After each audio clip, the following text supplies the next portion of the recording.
ब्रह्मांड पुराण, भविष्य पहले से लिखा है या नहीं। भाग 1, आकर्षक परिचय।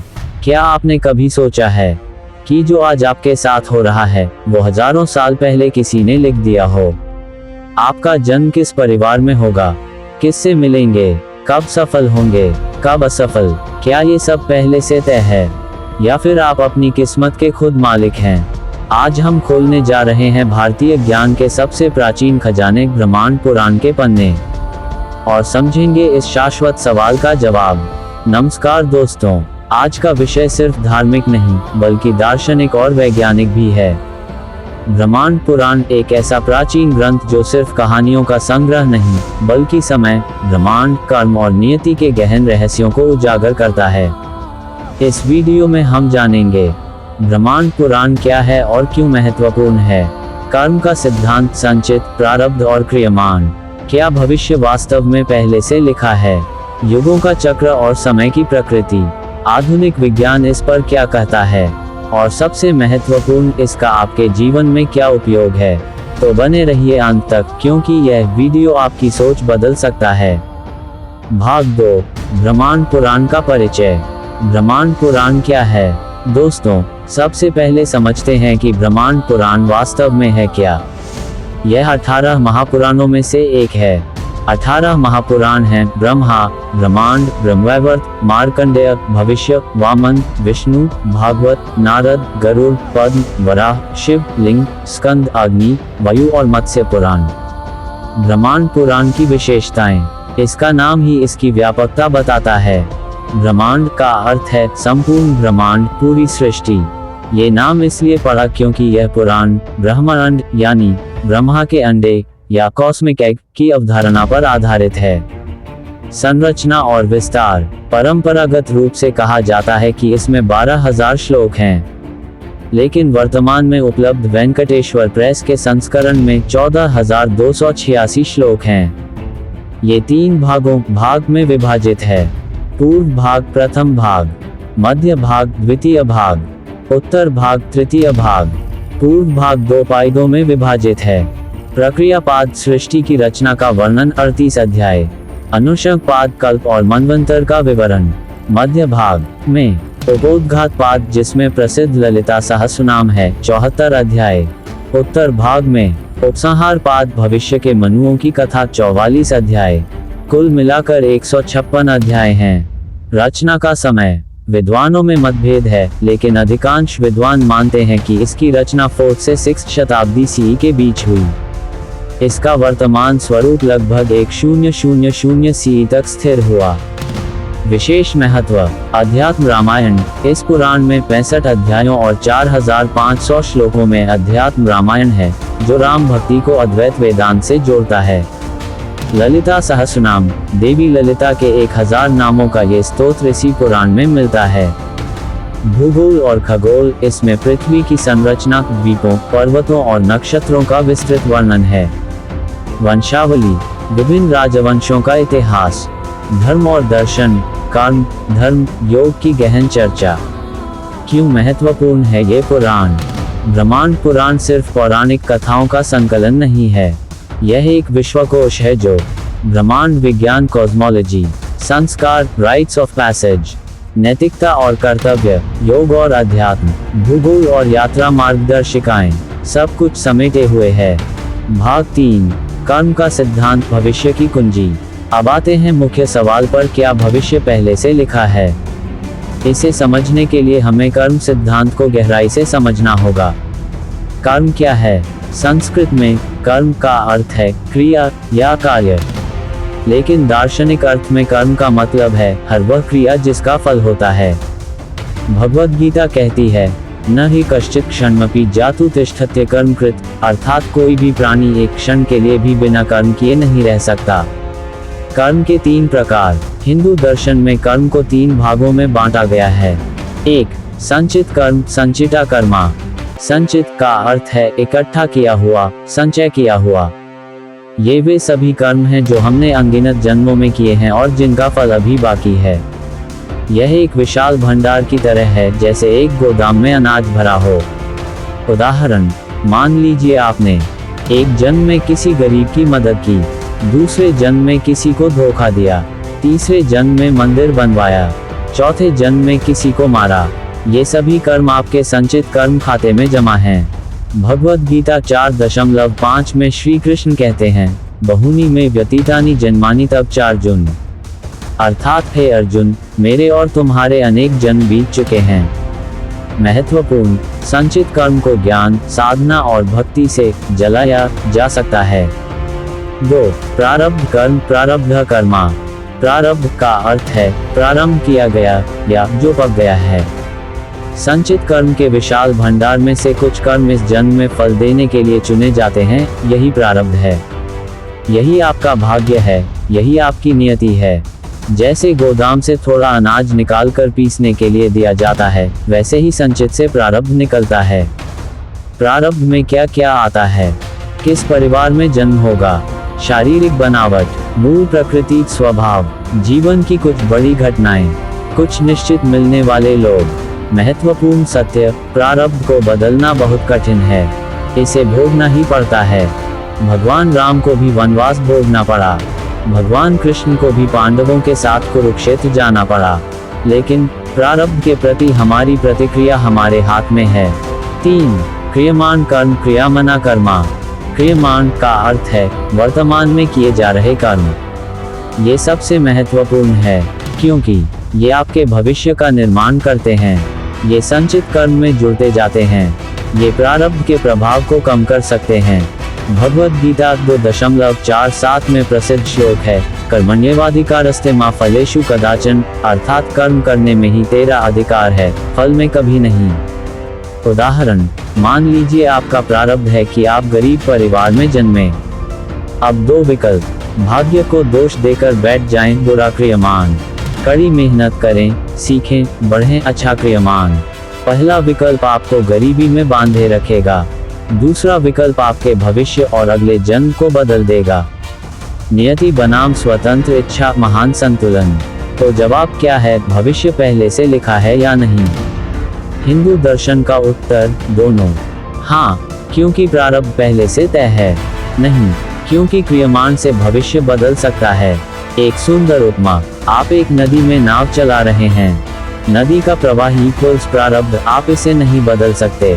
आपकी पतवार इक्वल्स क्रियमान, आप दिशा बदल सकते हैं। नदी बह रही है, लेकिन आप तय करते हैं कि किस किनारे पहुंचना है। क्या प्रारब्ध बदला जा सकता है? बहुत कठिन है, लेकिन असंभव नहीं। गहन साधना से, योग, ध्यान, तप से प्रारब्ध का प्रभाव कम किया जा सकता है। सच्चे गुरु की कृपा से महान संत प्रारब्ध को हल्का कर सकते हैं। निष्काम कर्म से, फल की इच्छा के बिना कर्म करने से कर्म बंधन कमजोर होता है। भगवान की शरणागति से, पूर्ण समर्पण से भगवान प्रारब्ध को बदल सकते हैं। वास्तविक जीवन में समझें। स्थिति 1, आप एक दुर्घटना में घायल हो जाते हैं, प्रारब्ध। विकल्प ए, निराश होकर जीवन छोड़ दें, बुरा क्रियमान। विकल्प बी, हिम्मत से उठें, इलाज करवाएं, प्रेरणा बने, अच्छा क्रियमान। स्थिति 2, आप अमीर परिवार में जन्मे, प्रारब्ध। विकल्प ए, आलसी बने, संपत्ति बर्बाद करें, बुरा क्रियमान। विकल्प बी, जिम्मेदारी से काम करें, समाज की सेवा करें, अच्छा क्रियमान। निष्कर्ष, प्रारब्ध आपकी परिस्थितियां तय करता है, लेकिन क्रियमान आपकी प्रतिक्रिया तय करता है, और आपकी प्रतिक्रिया ही आपका भविष्य निर्धारित करती है। भाग 4, युगों का चक्र, समय का रहस्य। अब समझते हैं कि ब्रह्मांड पुराण और अन्य हिंदू ग्रंथ समय को कैसे देखते हैं। समय सीधी रेखा या चक्र। पश्चिमी दर्शन में समय एक सीधी रेखा है, शुरुआत से अंत तक। लेकिन हिंदू दर्शन में समय चक्राकार है, बार बार घूमता रहता है। 4 युग। 1, सत्य युग, कृत युग, स्वर्ण युग। अवधि 17,28,000 वर्ष। धर्म चारों पैरों पर 100%। औसत आयु लगभग 1,00,000 वर्ष। मुख्य गुण, सत्य, तप, ज्ञान, ध्यान। लोगों की क्षमता, मानसिक संवाद, दिव्य शक्तियाँ। भगवान विष्णु के अवतार, मत्स्य, कूर्म, वराह, नरसिंह। इस युग में कोई रोग नहीं, कोई झूठ नहीं, कोई चोरी नहीं, सभी वेदों को जानते थे। प्रकृति से पूर्ण सामंजस्य। 2, त्रेता युग, रजत युग। अवधि 12,96,000 वर्ष। धर्म 3 पैरों पर 75%, औसत आयु लगभग 10,000 वर्ष, मुख्य साधन यज्ञ और कर्मकांड, भगवान विष्णु के अवतार वामन, परशुराम, राम। इस युग में धर्म में थोड़ी कमी आई, यज्ञों का प्रारंभ, राज्य व्यवस्था का विकास, भगवान राम का जन्म। 3 द्वापर युग, कांस्य युग, अवधि 8,64,000 वर्ष, धर्म 2 पैरों पर 50% धर्म, 50% अधर्म, औसत आयु लगभग 1,000 वर्ष, भगवान विष्णु के अवतार श्री कृष्ण। महत्वपूर्ण घटना महाभारत युद्ध। इस युग में वेद 4 भागों में विभाजित हुए, धर्म और अधर्म बराबर, युद्ध और संघर्ष बढ़े, भगवद गीता का उपदेश। 4 कलियुग, लौह युग, वर्तमान, अवधि 4,32,000 वर्ष, धर्म 1 पैर पर 25%, औसत आयु लगभग 100 वर्ष, शुरुआत 18 फरवरी 3102 ईसा पूर्व, बीत चुके लगभग 5,127 वर्ष 2026 तक, शेष लगभग 4,26,873 वर्ष। भविष्य में अवतार कल की। कलियुग की शुरुआत कैसे हुई? ऐतिहासिक महत्व, महाभारत युद्ध 3139 BCE में समाप्त हुआ। श्री कृष्ण ने 3102 BCE में देह त्यागी। उसी दिन कलियुग प्रारंभ हुआ। ये तिथि सिर्फ मिथक नहीं, महान गणितज्ञ और खगोलशास्त्री आर्यभट्ट ने अपनी पुस्तक आर्यभट्टीय 499 CE में लिखा। जब 3 युग सत्य, त्रेता, द्वापर बीत गए और कलियुग के 3600 वर्ष बीत चुके, तब मैं 23 वर्ष का था। इससे गणना करें, 3600 476 जोड़ 23 जोड़ 1 इक्वल्स 3102 BCE। कलियुग के लक्षण क्या आज सच हो रहे हैं? ब्रह्मांड पुराण, विष्णु पुराण और भागवत पुराण में कलियुग के जो लक्षण बताए गए हैं, देखिए कितने सच हैं। 1 धन ही सब कुछ, धन में प्रधान स्याद, आज पैसा ही सफलता का मापदंड बन गया है। 2 झूठ का बोलबाला, सत्य की जगह सत्य, फेक न्यूज, प्रोपेगेंडा का युग। 3 रिश्तों में कमजोरी, परिवार टूट रहे हैं, व्यक्तिवाद बढ़ रहा है। 4 बाहरी दिखावा, लोग अंदर से नहीं, बाहर से कैसे दिखते हैं, यह महत्वपूर्ण। सोशल मीडिया इसका सबसे बड़ा उदाहरण। 5 शासकों में अधर्म, राजा प्रजा पर अत्याचार करेंगे। 6 आध्यात्मिकता में गिरावट, लोग भौतिकवाद की ओर, धर्म के नाम पर ढोंग। 7 स्वार्थ और भ्रष्टाचार, हर कोई अपने लाभ के लिए। 8 अज्ञान का प्रसार, सच्चे ज्ञान की कमी। लेकिन कलियुग का एक सकारात्मक पहलू। महत्वपूर्ण श्लोक, वेदों में कहा गया है, सत्ययुग में 10 वर्ष की साधना से जो फल मिलता है, त्रेता में 1 वर्ष में, द्वापर में 1 महीने में, वही फल कलियुग में मात्र 1 दिन में मिल सकता है। अर्थ, कलियुग में आध्यात्मिक उन्नति सबसे आसान है, क्योंकि जब अंधकार सबसे गहरा हो, तब थोड़ा सा प्रकाश भी बहुत चमकता है। 1 महायुग इक्वल्स 43,20,000 वर्ष, चारों युग मिलकर इक्वल्स 1 महायुग या चतुर्युगी। और भी बड़ी इकाइयाँ, 71 महायुग इक्वल्स 1 मनवंतर, 14 मनवंतर इक्वल्स 1 कल्प, ब्रह्मा का 1 दिन, 1 कल्प इक्वल्स 4.32 अरब वर्ष, 1 महाकल्प इक्वल्स 100 ब्रह्मा वर्ष इक्वल्स 311 ट्रिलियन वर्ष। दिव्य वर्ष बनाम मानव वर्ष, पुराणों में युगों की अवधि दिव्य वर्षों में दी गई है। 1 दिव्य वर्ष इक्वल्स 360 मानव वर्ष, इसलिए कलियुग इक्वल्स 432,000 मानव वर्ष इक्वल्स 1200 दिव्य वर्ष। द्वापर इक्वल्स 864,000 मानव वर्ष इक्वल्स 2400 दिव्य वर्ष। त्रेता इक्वल्स 1,296,000 मानव वर्ष इक्वल्स 3,600 दिव्य वर्ष। सत्य युग इक्वल्स 1,728,000 मानव वर्ष इक्वल्स 4,800 दिव्य वर्ष। भाग 5 आधुनिक विज्ञान का दृष्टिकोण। अब कई लोग कहेंगे ये सब तो धार्मिक मान्यताएं हैं, लेकिन रुकिए, आधुनिक विज्ञान क्या कहता है? 1 डिटर्मिनिज्म, निर्धारणवाद। क्लासिकल फिजिक्स, न्यूटन का भौतिकी कहती है, ब्रह्मांड में हर घटना पिछली घटनाओं का परिणाम है। यदि हम सभी कणों की स्थिति और वेग जानें, तो भविष्य की सटीक भविष्यवाणी संभव है। ये संचित कर्म और प्रारब्ध से मेल खाता है। 2 क्वांटम इंडिटर्मिनेसी, क्वांटम अनिश्चितता। लेकिन हाइजेनबर्ग्स अनसर्टेनिटी प्रिंसिपल कहता है, सूक्ष्म स्तर पर कुछ चीजें मौलिक रूप से अनिश्चित हैं। एक कण की स्थिति और गति दोनों एक साथ सटीक रूप से नहीं जानी जा सकती। ये स्वतंत्र इच्छा और क्रियमान कर्म को समर्थन देता है। 3. मल्टीवर्स थियरी, बहुब्रह्मांड सिद्धांत। आधुनिक क्वांटम भौतिकी की मल्टीवर्स थियरी कहती है, असंख्य समानांतर ब्रह्मांड हो सकते हैं जहां हर संभावना सच है। ब्रह्मांड पुराण भी कहता है, अनगिनत ब्रह्मांड हैं, हर ब्रह्मांड में एक ब्रह्मा, विष्णु, शिव हैं। 4. टाइम डायलेशन, समय का सापेक्षता। आइंस्टाइन की थियरी ऑफ रिलेटिविटी। समय सापेक्ष है, अलग अलग गति पर समय अलग अलग चलता है। पुराणों में देवताओं का एक दिन इक्वल्स मनुष्यों के एक वर्ष। ये टाइम डायलेशन का ही एक रूप है। 5. साइक्लिकल यूनिवर्स, चक्रीय ब्रह्मांड।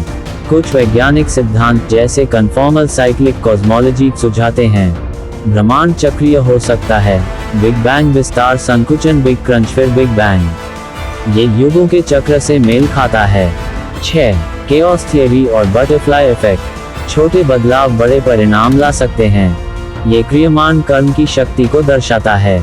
निष्कर्ष, विज्ञान और धर्म दोनों इस बात पर सहमत हैं, कुछ चीजें निर्धारित हैं, डिटर्मिनिज्म प्रारब्ध, कुछ चीजें अनिश्चित हैं, क्वांटम क्रियमान। दोनों का संतुलन है। भाग 6, क्या भविष्य बदला जा सकता है? अब सबसे महत्वपूर्ण प्रश्न, क्या हम अपना भविष्य बदल सकते हैं? उत्तर, हाँ और नहीं दोनों। जो नहीं बदल सकते, प्रारब्ध कर्म जो पक चुके हैं, जन्म का स्थान, परिवार, समय, कुछ बड़ी निश्चित घटनाएं, मूल प्राकृतिक स्वभाव का आधार।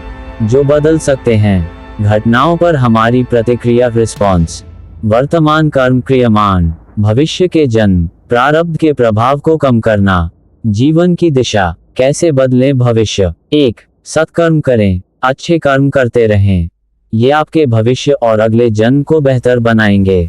2. साधना और भक्ति, ध्यान, योग, भक्ति से संचित कर्मों को जलाया जा सकता है। 3. निष्काम कर्म, भगवद गीता का संदेश, कर्म करो, फल की चिंता मत करो। 4. सकारात्मक दृष्टिकोण, प्रारब्ध को स्वीकार करें लेकिन हार न माने। 5. गुरु की शरणागति, सच्चे गुरु का मार्गदर्शन कर्म बंधन से मुक्ति दिला सकता है। 6. ज्ञान और विवेक, सच्चे ज्ञान से कर्म का बंधन टूटता है। भाग 7, व्यवहारिक जीवन में उपयोग। तो इस सब ज्ञान का हमारे जीवन में क्या उपयोग है? 1. जिम्मेदारी लें, बहाने न बनाएं। यह मेरा भाग्य है कहकर कर्म करना बंद न करें। आप अपने वर्तमान कर्मों से भविष्य के निर्माता हैं। 2. वर्तमान में जिएं, भूतकाल गया, भविष्य अभी आया नहीं। वर्तमान में जिएं और अच्छे कर्म करें। 3. जो बदल नहीं सकते उसे स्वीकारें, प्रारब्ध को स्वीकार करना सीखें, इससे मानसिक शांति मिलती है।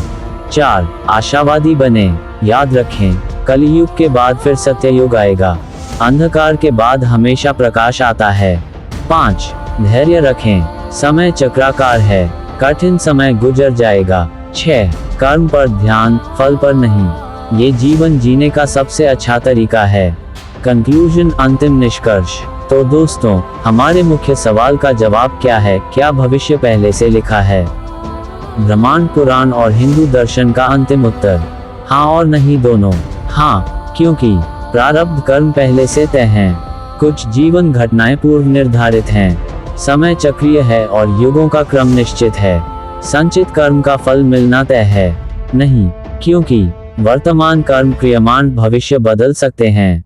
हमारे पास स्वतंत्र इच्छा है, प्रतिक्रिया हमारे हाथ में है, साधना से कर्मों को जलाया जा सकता है, भगवान की कृपा सब बदल सकती है। मुख्य सीख, कर्म ही सबसे महत्वपूर्ण है, अच्छे कर्म करते रहें, नियति और स्वतंत्र इच्छा दोनों सच हैं, संतुलन बनाएं, वर्तमान में जिए, यही एकमात्र समय है जो आपके हाथ में है। आशावान रहें, समय चक्र घूमता रहता है, अंधकार के बाद प्रकाश आता है। जिम्मेदारी लें, आप अपने भाग्य के निर्माता हैं, स्वीकार करें जो बदल नहीं सकते उसे स्वीकार करना सीखें। ब्रह्मांड पुराण हमें ये गहन शिक्षा देता है कि जीवन एक यात्रा है जहां नियति और स्वतंत्र इच्छा दोनों साथ साथ चलते हैं। हमें कर्म करने की स्वतंत्रता है, लेकिन फल परमात्मा के हाथ में है। तो क्या करें? बस अच्छे कर्म करते रहें। फल की चिंता मत करें। जैसे किसान बीज बोता है और फसल की आशा रखता है, वैसे ही हम कर्म करें और श्रेष्ठ भविष्य की आशा रखें। अंतिम संदेश। कर्मण्येवाधिकारस्ते मा फलेषु कदाचन मा कर्मफल हेतुर्भुर्माते संगोस्त्व कर्मणि। तुम्हारा कर्म करने में अधिकार है, फल में कभी नहीं। तुम कर्मफल के हेतु मत बनो और तुम्हारी आसक्ति अकर्म में भी न हो। धन्यवाद। नमस्कार। मुझे उम्मीद है कि यह वीडियो आपके लिए ज्ञानवर्धक रहा होगा। कमेंट में जरूर बताएं आप नियति में विश्वास करते हैं या स्वतंत्र इच्छा में, या दोनों में। अगर वीडियो पसंद आया तो लाइक करें और चैनल को सब्सक्राइब करना न भूलें।